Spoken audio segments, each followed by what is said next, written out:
This is about 150 pages into the book, and this is at the World's Fair in 1909.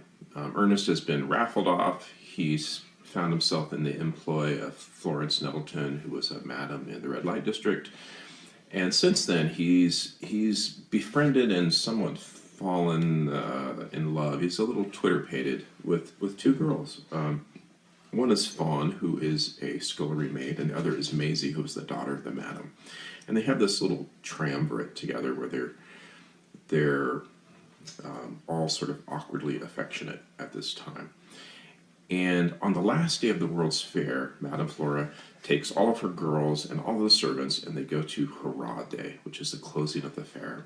About 100,000 people came out to the fair for the closing ceremonies.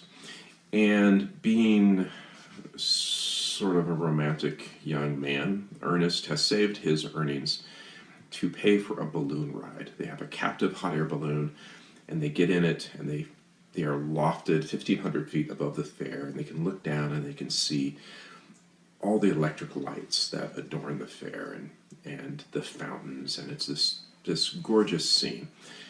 And Ernest has paid for the last ride of the night for he and Maisie, this young girl.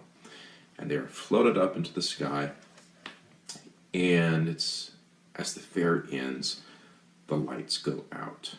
And that's when this scene occurs. Ernest closed his eyes, and when he opened them again, the world had fallen into darkness. The lights had been put out to mark the official closing of the fair. The lit buildings, the street lamps, every bulb had vanished into pitch black, as if the world below them had fallen away, swallowed whole. He heard the crowd for a moment, then an aching silence followed by a lone bugler who played a sad melody. "You know my secrets," Maisie said, "and now I know yours." Ernest sniffled and held his emotions in check as he thought about happier moments. Fawn's oatmeal cookies, her warm, soft kisses, lying next to Maisie on that soft bed of clover, trading bites of crisp, sugar-coated apples. He tried to take those new memories and the broken pieces of his heart, rearrange them, somehow mend them together, even as his eyes adjusted to the darkness and he strained to find definition in the murky world he was floating in. That's when he felt Maisie slide closer, wrapping the blanket around his shoulder. He could feel her warmth through plush, supple layers of fabric. She smelled like perfume and flowers and happiness. Ernest's heart raced as the gondola drifted, and they heard wistful strains wafting up from the crowd below. 50,000 people, 100,000 began singing Auld Lang Syne, and surrounded by emptiness, gently rocking to the sound of melancholy, Ernest and Maisie sang along in whispers. He turned as she leaned closer, and her arms slipped into a quiet embrace. He felt her hair on his cheek, the softness of her breath, as his hands found her waist. He was awed at her touch and what the human heart is capable of feeling, such sadness, such shame, but such acceptance, such joy, all at the same time. The balloon swayed, and he said, "Steady, I've got you." "I've got you too," she whispered. Then he looked down, noticing flickering lights, the city on the horizon. He marveled at the beautiful, challenging world beneath them.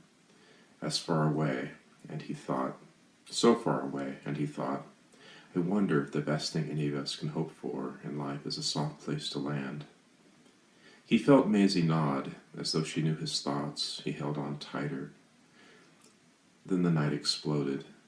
Their ears filled with the booming echoes of cannon reports as fireworks burst all around them.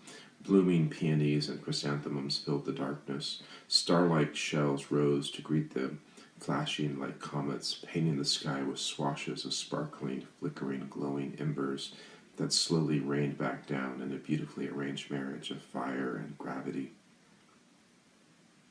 Ernest closed his eyes for a moment and could still see the shimmering display. He could hear the rhythmic, booming cadence of explosions in every direction.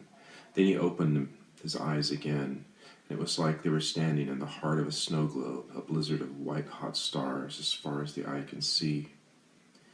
He felt Maisie's hand on his chest. See, she said, smiling in the afterglow, the flashing, waning colors. This life, your life, my life, the happy memories, the sad stories, the hellos, the goodbyes. You, me, Fawn, everything is connected, always. Ernest felt her words more than he heard them. Then he sensed the balloon begin to descend slowly beneath the canopy of pyrotechnics, sinking into the darkness, returning them to Earth.